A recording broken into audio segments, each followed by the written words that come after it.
অথচ আল্লাহ তার রসুলকে দিয়ে পৃথিবীর মুসলমানদেরকে মেসেজ দিয়েছেন, রাকাতাইল ফজর খায়রুম মিনাদ দুনিয়া মা ফিহা। ফজরের 2 রাকাত ফরজ নামাজ না, ফজরের 2 রাকাত সুন্নত নামাজ যথাসময়ে যথানিয়মে যদি কেউ আদায় করে, তাহলে পৃথিবী এবং পৃথিবীর ভিতরে যত সম্পদ আছে সবগুলির মালিক যদি এক ব্যক্তি হয়, আর সমস্ত সম্পদ যদি আল্লাহর সন্তুষ্টি অর্জনে বিলিয়ে দেয়, এই লোকের নেকির পরিমাণ কি হবে?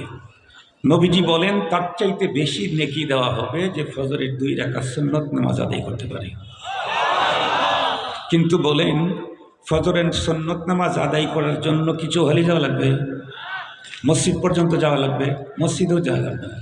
ফরজ নামাজের জন্য মসজিদ, সুন্নত আর নফল নামাজ বেশি নেকি হলো নিজের ঘরে। নিজের ঘরে যেখানে শুয়েছিল সেখানে একটা শুধু মুসাল্লা বিছায়া দিবে, অজু করবে, নামাজ শুরু করবে, মাত্র 2 রাকাত। বলুন তো দেখি, জোহরের নামাজের মুসল্লি যত পারছেন ফজরের নামাজের মুসল্লি কি কত পারছেন? তার অর্থই হলো আমাদের প্রত্যেকের অন্তরে, আমি আগে কিন্তু বলেছি এই রোগের রোগী আমি, সম্পদের যেই পরিমাণে মায়া, টাকার যেই পরিমাণে মায়া, নেকির ওই পরিমাণে আমাদের অন্তরে মায়া নেই। কেন নাই? আখিরাতের প্রতি আমাদের অনাগ্রহ কেন? নেকির প্রতি আমাদের এত আগ্রহ এতটা কম কেন? তার কারণ হলো আমি দুনিয়া চিনছি, টাকা দিয়ে কি কাজ হয়, কি কি হয় এটা আমি দেখেছি, কিন্তু আখিরাত তো দেখি নাই, নেকি দিয়ে কি হয় তো দেখি নাই তেমন একটা। এজন্য আমি নেকি চিনি নাই, আখিরাত চিনি নাই, পরপার চিনি নাই, দুনিয়া চিনছি, টাকা চিনেছি। সহজে বুঝবার জন্য একটা মিসাল দিই। বলেন এই অঞ্চলের কোনো এক ভদ্রলোক, সে থাকে হলো দুবাই মনে করেন, তো উনি যাওয়ার সময়, দেশ ত্যাগ করার সময় তার স্ত্রী ছিল ফুল প্রেগনেন্ট। এখন ওই দেশে যাওয়ার পরে 3.5-4 বছর আর আসতে পারেনি। স্ত্রীর বাচ্চা হয়েছে, ছেলে সন্তান হয়েছে, দেখতে বড় সুন্দর, শুধুই মোবাইলেই দেখা হয়েছে। 4 বছর পরে যখন ওই ভদ্রলোক দেশে আসবে, সন্তান তো একটাই, সন্তানকে বহুবার দেখেছে, কথা হয়েছে, ডিরেক্ট দেখা হয় নাই। চিন্তা করলাম আমার এক সন্তানের জন্য কি নেব, তো ডায়মন্ডের 5 লাখ টাকা দিয়ে ডায়মন্ডের ছোট্ট পিচ্চির জন্যেই একটা আংটি বানায় নিয়ে আসছে, 4 বছর বয়স বাচ্চার।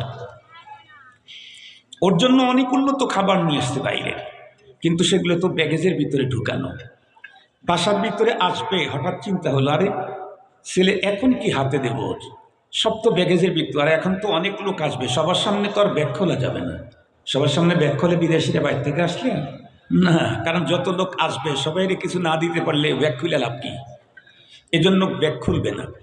পরে মায়ের কাছ থেকে আগের থেকেই জানে ছেলের সবচেয়ে বেশি রুচি হলো চিপসের, তো বাবা 30 টাকা দিয়ে 2টা চিপস কিনছে, কিনে নিয়ে এসে ছেলেকে বুকে জড়ায় ধরে দীর্ঘক্ষণ ভালোবাসা দিয়ে পরে বলতেছে, বাবা বাবা ছেলে একটু মজা নিচ্ছে, বাবা এই যে 2টা জিনিস এখানে আছে, তুমি যে কোনো একটা পাইবা, আর একটা পাবা না। এ কি?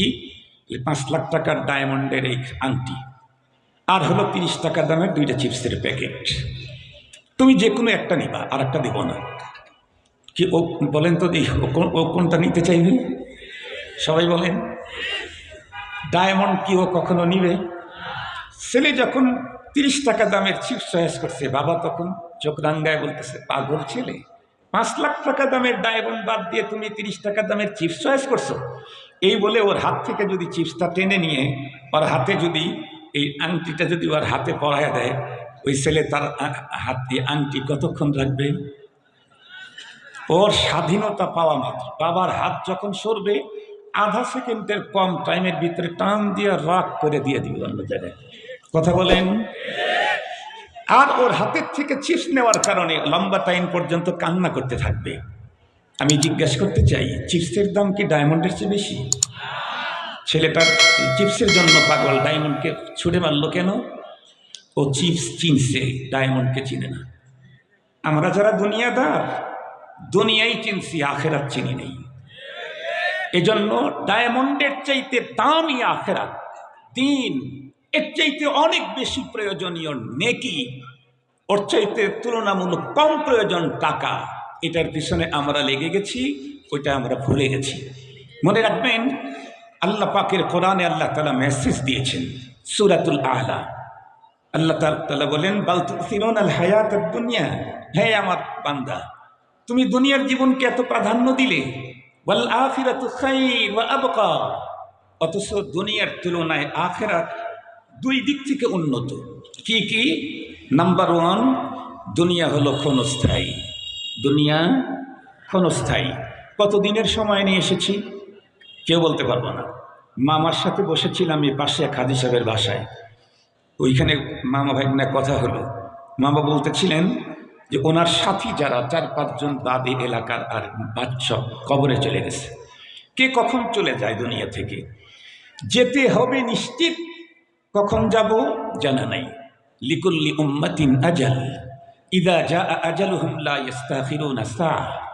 সিস্টেম হলো এই, রবের দেওয়া টাইমের 1 সেকেন্ড দুনিয়াতে বেশি ধরে রাখার ক্ষমতা তাম পৃথিবীর সকল লাইফ সাপোর্ট এক জায়গায় দিয়েও 1 সেকেন্ড বাড়ানোর কোনো ক্ষমতা নেই। আর রব যে টাইম আমার জন্য বাজেট করেছেন, তাম পৃথিবীর সমস্ত পারমাণবিক অস্ত্র আমার উপরে এক যোগেও যদি প্রয়োগ করে, আল্লাহর নামে শপথ করে বলি, 1 সেকেন্ড আগে তাম দুনিয়া আমাকে নেওয়ার অধিকার নেই। অন্য কেউ তো আমাকে মারতে পারবেই না। আমিও যদি সুইসাইড করতে চাই, 1 সেকেন্ড আগে আমি সুইসাইড করতে পারবো না। পৃথিবীর কেউ মারতে পারবে না, আমি নিজে চাইলেও মরতে পারবো না। আমি নিজে চাইলেও মরতে পারবো না। মুহতারাম হাজিরিন, তো দুনিয়া হলো অস্থায়ী, আখিরাত হলো চিরস্থায়ী। আমরা দুনিয়ার পিছনেই লেগে গেছি আখিরাতের তুলনায়। এরপরে কি? দুনিয়া হলো অধম। যত টাকাওয়ালা হোক, যত পাওয়ার হোক, যত উন্নত বড় চেয়ার হোক, যে যত বড়, দুনিয়াতে তার নিজের জীবনের নিরাপত্তাই তত কম। আপনারা যদি বিশ্বাস না হয়, যে আজকে 2 জন লোক এখানে বসেছিলেন, ওনারা আগামী দিনের ক্যান্ডিডেট। আজকে আসতে কিন্তু তেমন লোকজন লাগে নাই, শুধু এমপির চেয়ারটা পাওয়ার পরেই দেখবেন পুলিশ ছাড়া চলার সাহসী পাবে না। ওর চাইতে আরো একটু বড় যদি হয়, মানে উপমন্ত্রী যদি হয়, তাহলে সে 1 পুলিশ দেওয়া হয় না, নিরাপত্তা আরো মজবুত লাগবে। ওর চাইতে আরো যদি ফুলমন্ত্রী হয়, তাহলে নিরাপত্তা আরো বাড়াইতে হবে। আর যদি প্রাইম মিনিস্টার হয়, পানি খাওয়ার আগে চেক করে খেতে হবে। এত পানি চেক করা লাগে না, এমপিদের পানি চেক করা লাগে না। কিন্তু যে যত দুনিয়াতে যত বড় পাওয়ারে যাবে, তার জীবনের নিরাপত্তার তত ঝুঁকি। আপনারা মনে মনে ভাবতেছেন যে ইন্টারিম চিফ যে আছে, তার মনে হয় কোনো গিয়া জিজ্ঞেস করে দেখেন। মনে মনে ভাবতেছেন সেনাপ্রধান যিনি, সারা বাংলাদেশের সব সেনা তার পক্ষে, গিয়া দেখেন তার জীবনের নিরাপত্তা কতটুকুন আছে। অর্থে রাস্তার ভিতরে যেই সাধারণ মানুষগুলি শুয়ে থাকে, ওর জীবনের নিরাপত্তা যতটুকুন আছে। দুনিয়াতে যার পাওয়ার আর চেয়ার যত বড়, তার নিরাপত্তা ততহীনতা। এটা হলো দুনিয়া।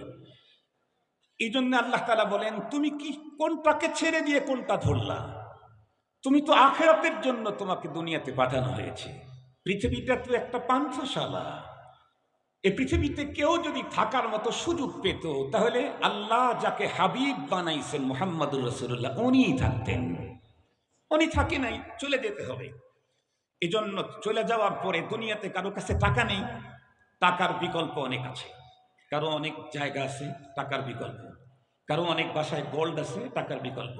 আপনারা যারা পোশাক টোশাক তৈরি করেন, আপনাদের কাছে অনেক কাপড় আছে, টাকার বিকল্প। আমরা যারা কৃষক মানুষ, আমাদের কাছে বাড়িতে ধান আছে, চাউল আছে, শস্য আছে, কালাই আছে, এটা টাকার বিকল্প ব্যবহার হবে। এটা তো অনেক কিছু, কিন্তু পরে নেকির বিকল্প তো কিছু নাই, গাছও নাই, ওইখানে নেকির বিকল্প আর কিচ্ছু নাই।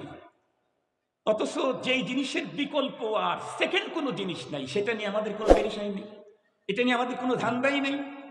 আল্লাহ পাক রব্বুল আলামিন এজন্য বড় আদর করে উনি তৈরি করেছেন। তো একটা ছেলে যখন বিপদগামী হতে থাকে, বাবা তখন সুন্দর সুন্দর ভাষায় তাকে বুঝ দিতে থাকে। এ পৃথিবীর 1 কোটি বাবার অন্তরে সন্তানের যতটুকুন মায়া হবে, তার চাইতে 1000 কোটি কোটি গুণে বেশি আল্লাহর অন্তরে তার প্রতিটি বান্দার মায়া। আল্লাহ কোন পদ্ধতিতে একজন মানুষ জাহান্নামে যাক, এটা আল্লাহ চান না। এই জন্য অনেক গেট খুলে রেখেছেন, অনেক গেট খুলে রেখেছেন। আমার জান্নাত, আল্লাহর জান্নাতে যাওয়ার জন্য বহুত গেট খুলে রাখছেন আল্লাহ তাআলা।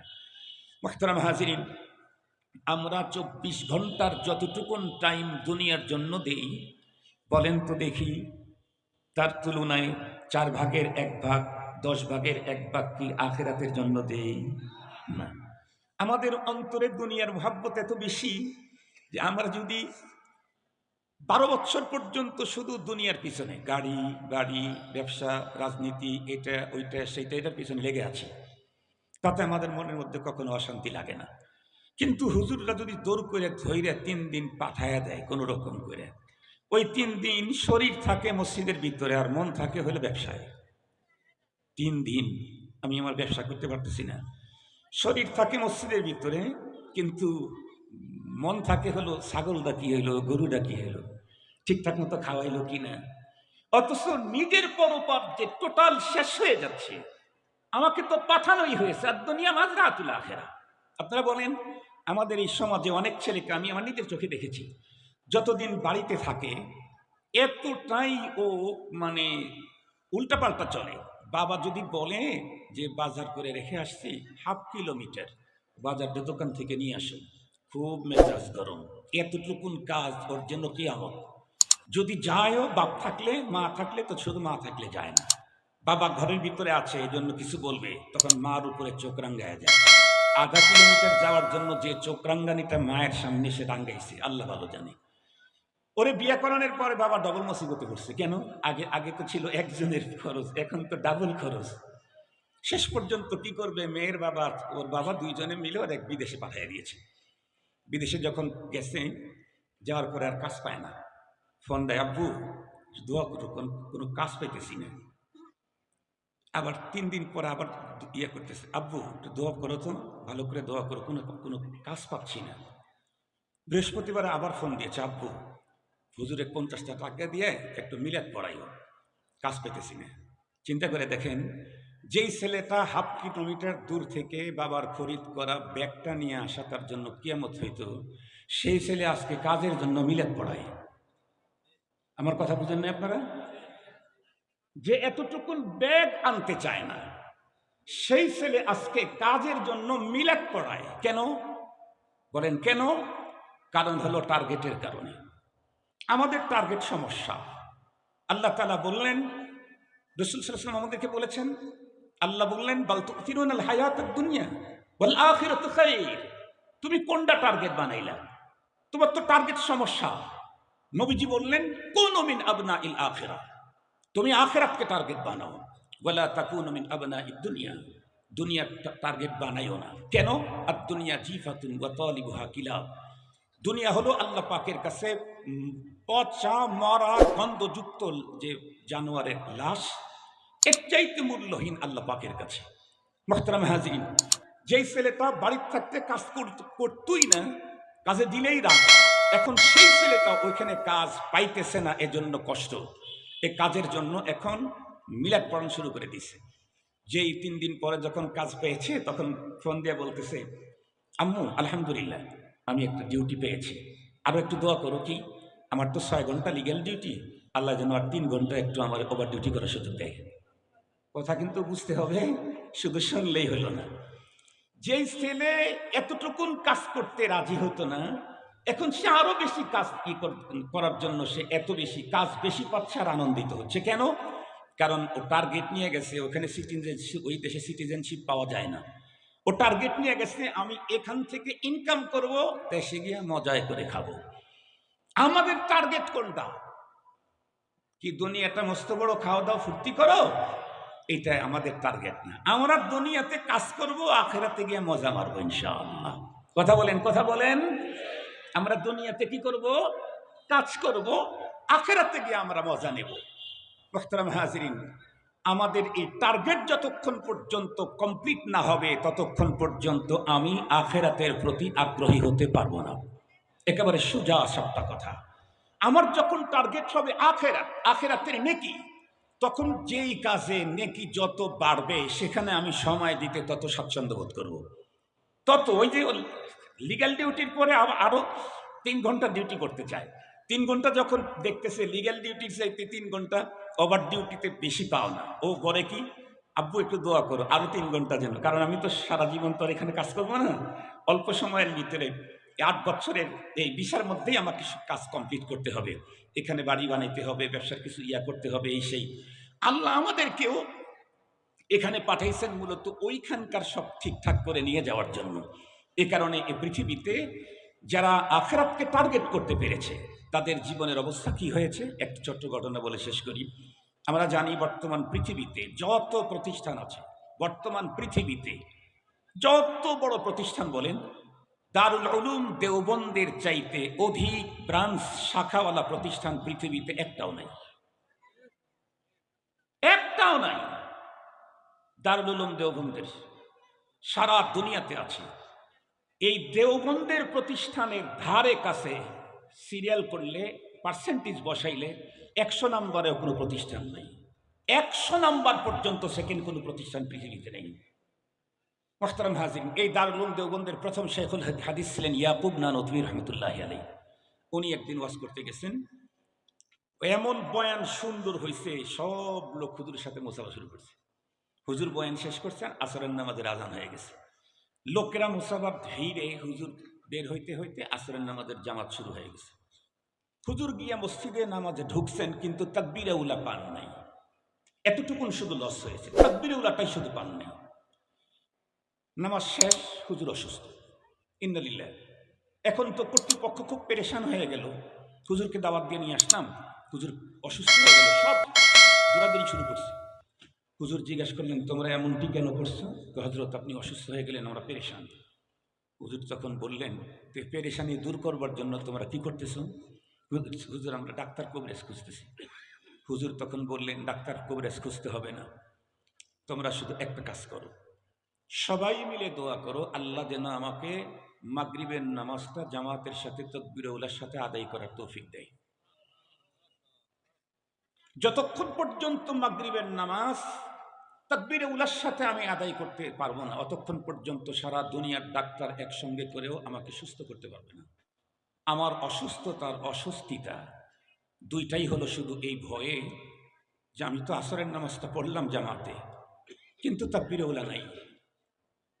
মাগরিবের আগে যদি আমার মরণ হয়, তাহলে আমি আল্লাহর সামনে এমন একটা নামাজ নিয়ে উপস্থিত হব যে নামাজটা অসম্পূর্ণ। এই নামাজ নিয়ে আমি আল্লাহর সামনে দাঁড়াবো কেমনে? এই নামাজ নিয়ে আমি আল্লাহর সামনে দাঁড়াবো কেমনে? এ কারণে আমার ভিতর অসুস্থতা। আল্লাহ যদি তার দয়া করে আমাকে মাগরিবের নামাজ তাকবীরে উলার সাথে পড়ার তৌফিক দেন, দেখবার সাথে সাথে আমার ভিতরে সুস্থতা চলে আসবে। আমাদের যেমন 5 কোটি টাকা হারায় গেলে লোকের লেভেল বুঝে আর কি। আমার মতো হুজুর হলে 1 লাখ টাকা হারাইলে আমার মন খারাপ, তাই না? মামার মতো যদি বড় লোক হয়ে যায়, তাহলে 220 কোটি টাকা হারাইলে কিছু না, কিন্তু ওনারও একটা পর্যায়ে গেলে মন খারাপ হবে। একজন সাধারণ মানুষের 20 টাকা পকেট থেকে হারায় গেলে সে অনেকক্ষণ 2-3 দিন পর্যন্ত মাথার মধ্যে এটা থেকে যায়। ও যার যেমন অর্থ তেমন। তার চাইতে বেশি কষ্ট, অসুস্থ হয়ে গেছেন, অস্বস্তিটা ধরে ফেলেছে, শুধু নামাজ না, জামাত না, শুধু তাকবীরে উলাটা ফৌজ হয়েছে। কেন? ওনার টার্গেট তো তওবা, আর ওখানে ওনার লস হয়ে গেল, ওনার অনেক লস হয়ে গেল। এই জন্যে ওনারা যতই দিনের কাজে লাগেন ততই ওনাদের তৃপ্তি হয়, যতই দুনিয়ার দিনের কাছ থেকে দূরে চলে যান, দূরে চলে বলতে চাহিদা মোতাবেক করতে পারেন না, তখনই ওনাদের অন্তরের ভিতরে এইরকম তাজালজুল তৈরি হয়ে যায়। এই জন্য আমি আজকে আমার এই আলোচনা থেকে আমাকে এবং আপনাদেরকে বলছি, আমাদের টার্গেট ঠিক করা দরকার। কথা বলেন, কি ঠিক করা দরকার? আমি পৃথিবীতে এসেছি কেন? এ দুনিয়া থেকে আমি কি অর্জন করতে চাই? আমার টার্গেট হলো আখেরাত এবং নেকি। কথা বলেন, আখেরাত এবং নেকি। আখেরাত, আমি বলছি আগেই, আখেরাত কামাই করার অনেক রাস্তা আল্লাহ তাআলা দিয়েছেন। মাদ্রাসা করে যেমন হবে, নিয়ত ঠিক থাকলে মামা মাদ্রাসাও করেছেন আলহামদুলিল্লাহ, হাসপাতাল আছে, এমনকি এই যে কি শুনলাম এখানে মানুষের হালাল জীবিকার ব্যবস্থা করা অনেক বড় নেকির কাজ। হাজার মানুষের রিজকে হালালের ব্যবস্থা করা, এক একটার এক এক নেকি। এই কি বলে, ক্যাট কমলার এক মজা, ফ্যাট কমলার আর এক মজা। কি বলেন? ফ্যাট কমলার ক্যাট কমলা মজা ভিন্নতা আছে না নাই? আবার ক্যাট আছে, কি বলে ওইটা, আপেল, ওই চায়না আপেল, এটার একটা মজা আছে। আবার আপেল আর অনেক রকমের আছে, এক একটা এক মজা, এক একটা এক এক মজা আছে। মুসলমানের প্রত্যেকটা কাজ দিনের কাজ হবে, আখিরাতের কাজ হবে, সিস্টেমটা একটু হুজুরদের কাছ থেকে শুনে নিতে হবে, তাছাড়া কিন্তু হয় না। কেন? আপনি যদি ফার্মেসির মালিকও হন, আপনি অসুস্থতা আসলেই ডাক্তারের কাছে যাওয়া লাগে না তো? ডাক্তারের কাছে যাওয়া লাগে কেন? সব মেডিসিন তো আপনার দোকানে আছে। কথা বলেন না কেন? সব মেডিসিন তো আপনার দোকানেই আছে, তারপরেও কি ডাক্তারের কাছে যেতে হয়? 2500 টাকা ভিজিট দিতে হয়, 3 ঘন্টা বসে থাকতে হয়। কেন? কারণ হলো সব ওষুধ তো আছে, কিন্তু আমার জন্য কোন ওষুধ এটা তোমার জানা নেই। ওষুধ তো সবই আছে, কিন্তু আমার জন্য কোন মেডিসিন এটা তো আমার জানা নেই। এটা তো হুজুর জানে, এই জন্য ওইটা হুজুরের কাছ থেকে নিতে হবে। মোহতারাম হাজিরিন, দুনিয়ার সব কাজ দিনই কাজে পরিবর্তন চেঞ্জ করা যায়, শুধু সিস্টেম চেঞ্জ করলেই। আমরা ওলামা ইকরামের সাথে সারা জীবন থাকব, তাদের দিক নির্দেশনা নিয়ে দুনিয়া এবং আখেরাতের কাজে সিস্টেম নেব ওনাদের কাছ থেকে। আল্লাহ তালা আমাদেরকে তৌফিক দান করুন। আমি কিন্তু প্রথম বলেছি আজকে দোয়া নেওয়ার জন্য আসছি, আপনারা আমার জন্য দোয়া করেন। আসসালামু আলাইকুম রহমতুল্লাহ।